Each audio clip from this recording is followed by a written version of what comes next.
Hello students, class 7th के बच्चे ध्यान देंगे। मैथ में हम आपको चैप्टर 4 पढ़ा चुके हैं। कंप्लीट हो गया एक्सरसाइज। रेशनल नंबर इस चैप्टर का नाम था। और आज हम आपको बताने जा रहे हैं चैप्टर 5 एक्सपोनेंट एंड पावर। तो एक्सपोनेंट क्या होता है, पावर क्या होता है और इसको कैसे हम कन्वर्ट करेंगे एक्सपोनेंट में और कैसे इसका स्टैंडर्ड फॉर्म निकालेंगे, ये हम देखेंगे इस चैप्टर में। तो पहले हम ये देखते हैं कि आप इसके पहले जब आप एक्सपोनेंट पढ़ रहे हैं, इसके पहले आप वॉल्यूम फाइंड किए थे और वहाँ आपको बताया गया था क्यूब का। देखिए, वॉल्यूम ऑफ क्यूब अब जब निकालते थे तो क्या करते थे, अगर क्यूब का एड्ज मान लीजिए 2 सेंटीमीटर है तो उसका वॉल्यूम क्या होता था, 2 इंटू 2 इंटू 2, आप 3 टाइम्स मल्टीपल कर देते थे और फिर इसका मल्टीपल करके आप HCM क्यूब इस तरह से लिख देते थे। तो देखिए इसमें है क्या, 2 को बार बार मल्टीपल किया गया है, यानी यही नंबर बार बार रिपीट हुआ है, यानी 2 इंटू 2 इंटू 2। तो इस तरह से अगर कोई बड़ा नंबर है या फिर वो बहुत कई बार मल्टीपल हुआ है तो उसको शॉर्ट फॉर्म में कैसे लिखेंगे।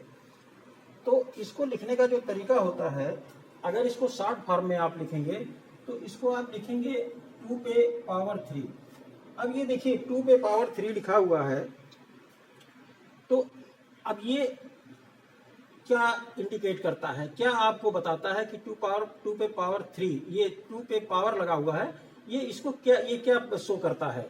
इसका मतलब ये है कि जो आपका 2 है ये 3 टाइम्स मल्टीपल हुआ है, यानी 2 इंटू 2 इंटू 2। तो देखिए जो नंबर बार बार मल्टीपल में रिपीट होता है उसको कहते हैं बेस। जिस नंबर का बार बार मल्टीपल हुआ है उसे कहते हैं बेस, और वो जितनी बार मल्टीपल हुआ है उसको कहते हैं एक्सपोनेंट।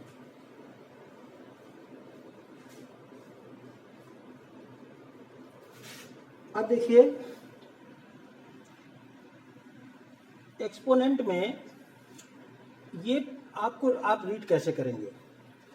ये रीड करने के लिए जब इस बेस और एक्सपोनेंट को हम यूज करते हैं शॉर्ट फॉर्म के लिए, तब इसको कैसे पढ़ते हैं। इसको हम पढ़ेंगे 2 टू दी पावर 3, यानी ये जो आपका 3 है जो शो कर रहा है कि कोई भी नंबर कितनी बार मल्टीपल हुआ है, इसको हम पावर बोलते हैं जब इसको यूज करेंगे इस नंबर को। और सेम एज और भी इस तरह से आप देख सकते हैं कि ये मान लीजिए कोई नंबर है 5 और ये 3 बार या 4 बार मल्टीपल हुआ है, सपोज दैट 4 बार मल्टीपल हुआ है, तो आपका नंबर कौन सा रिपीट हो रहा है, 5।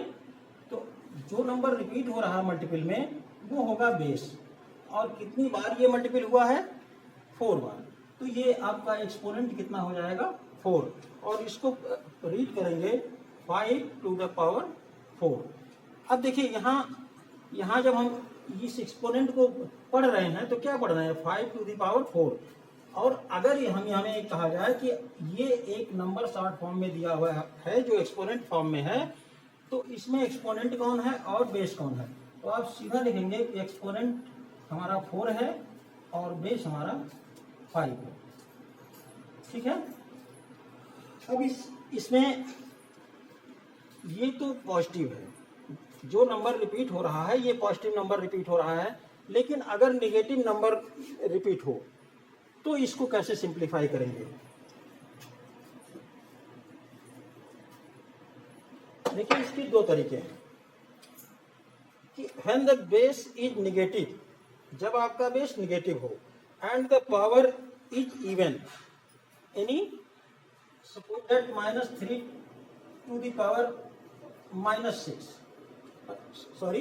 -3 टू द पावर 6। अब ये देख रहे हैं कि आपका जो बेस है वो नेगेटिव है, लेकिन जो एक्सपोनेंट है वो आपका क्या है, इवन नंबर है। यानी आप जानते हैं कि 2, 4, 6, 8 ये इवन नंबर है। तो अगर आपका पावर इवन नंबर है तो जो मल्टीपल आएगा जब आप इसको मल्टीप्लाई करेंगे, यानी -3 इंटू -3 6 टाइम जब आप इसको मल्टीपल करेंगे इस तरह से,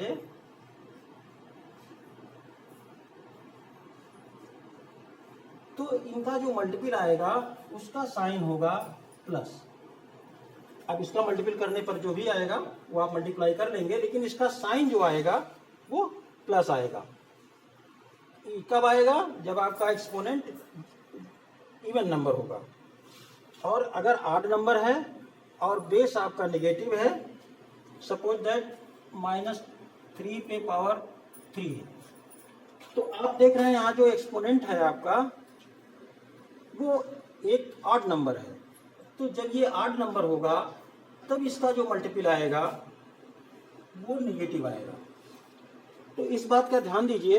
देखिए, छोटा नंबर रहेगा तो आप मल्टीपल करके देख लेंगे, लेकिन अगर आपके पास एक्सपोनेंट बड़ा है, एक्सपोनेंट का जो नंबर है वो अगर बड़ा है, सपोज दैट -1 पे पावर हमने कहा कि ये 99 है, तो आपको सिर्फ इतना ही देखना है कि जो एक्सपोनेंट का नंबर है वो हमारा ऑड है या इवन है। तो आप देख रहे हैं कि 99 आपका ऑड है, तो ऑड है तो इसका जो मल्टीपल आएगा वो नेगेटिव आएगा। यानी 1 को 99 टाइम्स आप मल्टीपल करेंगे तो 1 ही आएगा, लेकिन साइन कौन सा होगा? माइनस। और अगर यही -1 पे पावर 102 है, तो आप देख रहे हैं कि 102 आपका इवन नंबर है, यानी जो एक्सपोनेंट नंबर है वो आपका इवन है। और आप जानते हैं कि 1 को कितनी भी बार मल्टीपल किया जाए, उसको बार बार मल्टीपल किया जाए तो वो नहीं आएगा। लेकिन यहाँ सिर्फ साइन की बात है कि साइन क्या होगा। तो ये देख रहे हैं आप, इवन नंबर है तो ये +1 आएगा। तो ऐसे बड़े नंबर को जो है एक्सपोनेंट को निकालने के लिए ये जरूरी है, 2 फार्मूले हैं कि when the base is negative and power is even, then the value is positive. Or when the base is negative and the exponent is odd, the value is negative. तो ये इस पे बेस्ड आप क्वेश्चन करेंगे। इसमें हम आपको बता दे रहे हैं, क्वेश्चन फर्स्ट है और क्वेश्चन सेकंड है। ये 2 क्वेश्चन आप करेंगे। फर्स्ट है, आपको एक्सपेंडेड फॉर्म दिया हुआ है, इसको एक्सपोनेंशियल फॉर्म में लिखना है। और सेकंड है, इवेलुएट करना है, एक्सपोनेंशियल फॉर्म में दिया हुआ है, इसको एक्सपेंड करके आप इसकी वैल्यू फाइंड करनी है। जैसे हम आपको ये बताए थे कि अगर 2 पे पावर 4 है तो इसको एक्सपेंड पहले कर लेंगे, 2 इंटू 2 इंटू 2 4 टाइम्स, और फिर इसका मल्टीपल कर लेंगे, 2 2 जा 4, 4 2 जा 8, 8 2 जा 16। तो ये क्वेश्चन फर्स्ट और क्वेश्चन सेकंड, ये 2 आप कंप्लीट कर लीजिएगा। क्वेश्चन थर्ड, फोर्थ, फिफ्थ ये आपको नेक्स्ट वीडियो में हम बता देंगे। Thank you.